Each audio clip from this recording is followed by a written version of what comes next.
सरकारने पहिल्या दिवशीपासून सकारात्मक भूमिका ठेवलेली आहे। आंदोलनाच्या आधी देखील आम्ही बैठक बोलवली होती। आपण चर्चा करून यातनं ज्या गोष्टी शक्य आहेत त्या करू अशा प्रकारे आम्ही सांगितलं होतं। पहिल्यांदा बच्चू कडूंनी त्याला मान्यताही दिली होती। त्यानंतर त्यांनी अर्ध्या रात्री मला संदेश पाठवला की लोक जमा होतील, आम्ही असणार नाही, याच्यामुळे अडचण होऊ शकते, त्यामुळे आम्ही काही बैठकीला येऊ शकणार नाही। त्यामुळे मग आम्ही ती बैठक रद्द केली। आजही बावनकुळे साहेबांनी त्यांच्याशी संपर्क केलेला आहे।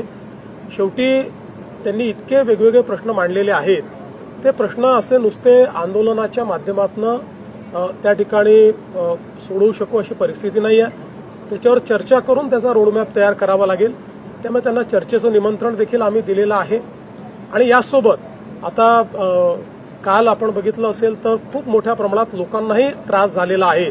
रस्ते अडवल्यामुळे पेशंट्सचं खूप मोठी ओरड आपल्याला पाहायला मिळाली। अनेक लोकांनी सोशल मीडियात पोस्ट केलेलं आहे की कशा प्रकारे त्यांच्या पेशंट्सला वगैरे त्या ठिकाणी त्रास झालेला आहे। त्यामुळे माझं आव्हान आहे की त्यांनी चर्चा करावी, अशा प्रकारचं डिस्ट्रप्शन करू नये, लोकांना त्रास होईल अशा प्रकारच्या गोष्टी त्या ठिकाणी करू। बेल आयकॉनला क्लिक करून महाराष्ट्र नाद मराठी न्यूज चॅनलला सबस्क्राईब करा आणि ताज्या बातम्यांसाठी अपडेट रहा।